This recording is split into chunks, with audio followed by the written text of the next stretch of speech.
Nos congregamos como cada domingo en la casa de papá.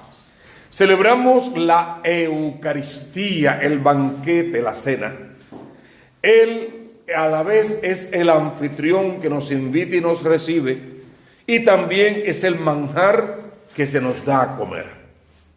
Y para ello quiere que vengamos preparados a esta y a todas las liturgias. Fíjense, por favor, en su primera lectura, que hoy está arrancada del libro de los Hechos de los Apóstoles, ya en el capítulo número 10. Es toda una historia entre dos personajes. Por un lado, Pedro, el Papa, la autoridad, la Iglesia. Por otro lado, Cornelio, que representa al mundo gentil, al mundo pagano. Mientras Pedro, en su quehacer, está viviendo en éxtasis una visión, Cornelio en su casa, aparte, tiene otra visión. La de Pedro es todo aquello, ¿se acuerdan de la sábana que se descolgó con todo tipo de animales dentro? Y la voz que le decía, anda, mata, come. Y Pedro decía, no, de ninguna manera, yo no voy a comer ninguna carne impura, de niño nunca lo hice, ahora no lo voy a hacer. Se repite la escena y Dios entonces le dice con toda la autoridad, no declares impuro lo que Dios quiere que sea puro. Mientras todo eso le está pasando a Pedro, Cornelio en su casa, en su visión, se le hace saber que debe de enviar a alguien por Pedro donde esté y hacerlo bajar a su casa. Y se da, la historia se da. Mandan a buscar a Pedro a Jaffa, él baja y llega a la casa de Cornelio. Y comienza el diálogo entre ambos, la situación, y Pedro ora con poder, les explica el discurso del querigma con todos los detalles, y por alguna razón, lo vimos hoy, el Espíritu Santo desciende con poder sobre ellos, igual que había descendido sobre Pedro y los apóstoles en Pentecostés.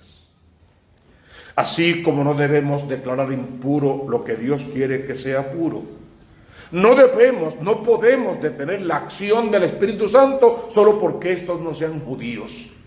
Porque el Espíritu quiere descender igual sobre el pueblo, sobre los judíos, pero igual también sobre los paganos, sobre los gentiles. Cierto que Pedro va a comenzar la obra, pero el que de verdad la va a llevar a efecto más tarde es Pablo, quien será llamado luz de los gentiles. Todo esto se está dando.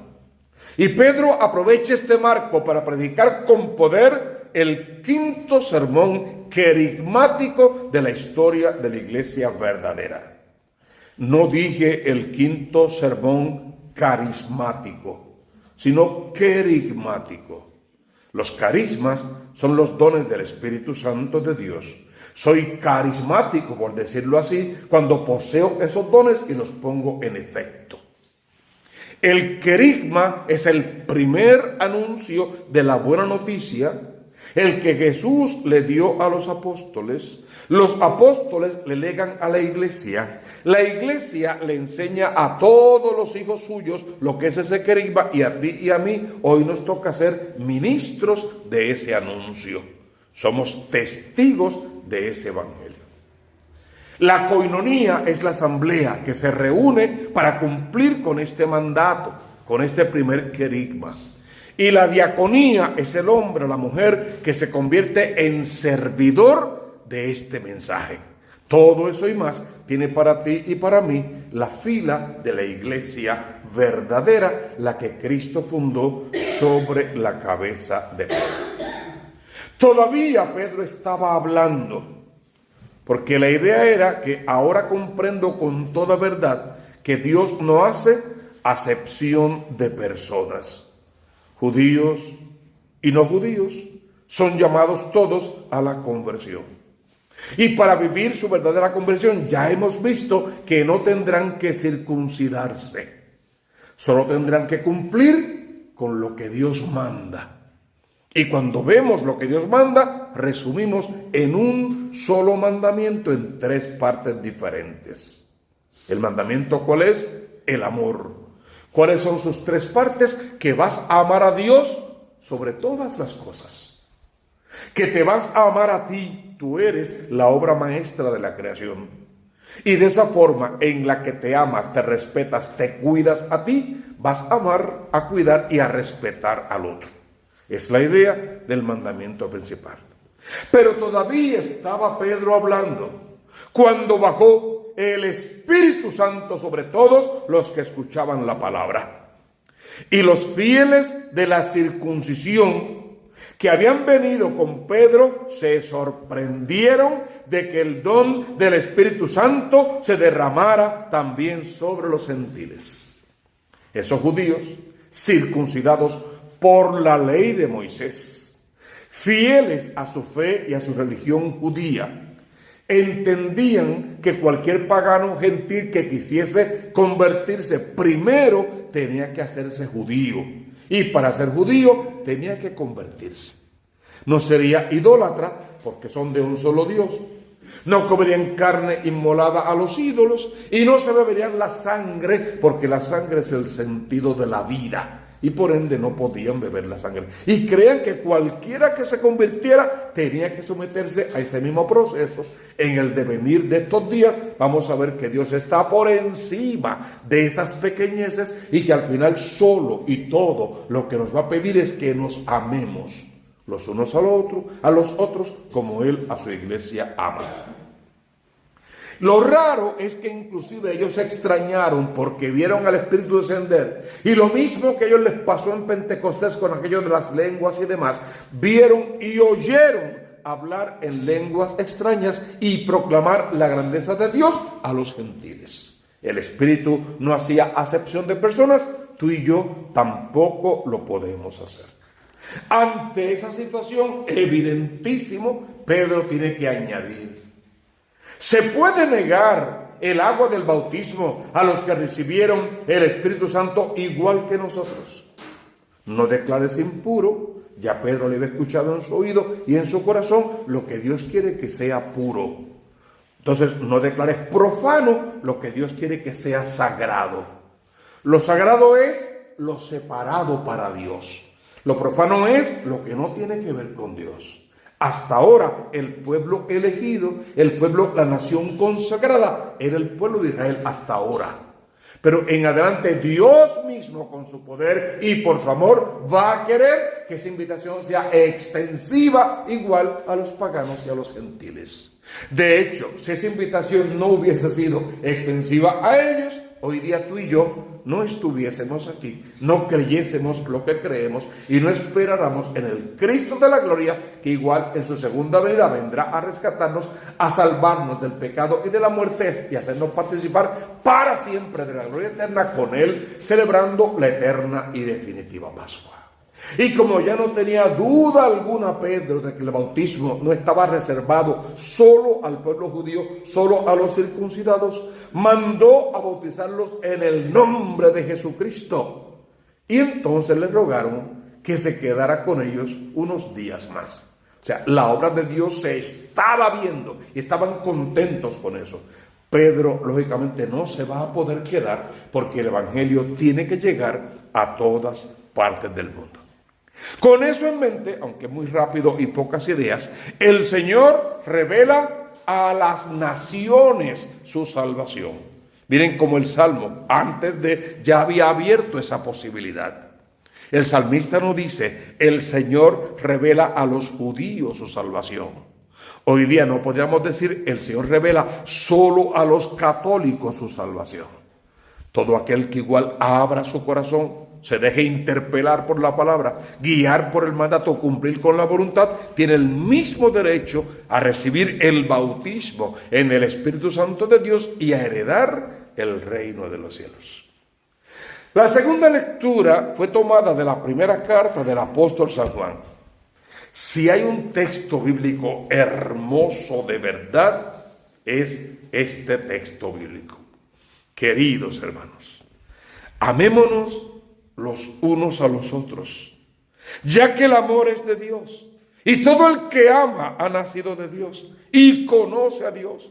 El que no ama no es de Dios. Quien no ama no ha conocido a Dios, porque Dios es amor. Es un cántico que lo cantamos muchas veces y que es realmente hermoso. En esto se manifestó el amor que Dios nos tiene, en que Dios envió al mundo su unigénito, su único Hijo, Jesucristo nuestro Señor, para que vivamos por medio de Él. Ya, no hace falta decir más. Toda la medida de tu vida ha de ser la persona de Jesús. Ante cada acción diaria en tu vida, la pregunta debe ser la misma. ¿En qué momento de tu vida te encontrarás tú ahora? La pregunta sería, ¿qué haría Jesús si estuviese en mi lugar? ¿Cómo Él resolvería esto? ¿Qué cosa seguramente diría al oponente? Y no crean que Jesús al oponente siempre le dijo, Dios te bendiga, vete en paz, estate tranquilo. También Jesús supo decir, sepulcro blanqueado, hipócritas miserables, cuelan un mosquito y se tragan un elefante. Ustedes no valen mucho. No lo dijo con esas letras, pero era la idea que quería decir. ¿Qué haría Jesús? ¿Qué diría? ¿Cómo trataría al otro? Y la pregunta de siempre, si Jesús fuera mi invitado de honor a llegar a mi casa esta tarde, ¿cómo voy a preparar esa casa? ¿Cómo limpio? ¿Qué cocino? ¿Qué hago? ¿Cómo pondré ese hogar? Porque Jesús viene. Es que eso es verdad. En esta y en cada Eucaristía, Jesús quiere venir a morar en el templo, que es su casa y que es tu corazón. Así como supuestamente limpiarías y prepararías esa casa porque Jesús viene, así tendríamos que limpiar y preparar nuestro corazón porque Jesús quiere venir a morar en él. Sin olvidar lo que predicamos siempre: Dios no cohabita con el pecado. No mora Dios en mí. ¿Por qué? Porque tengo la casa revuelta.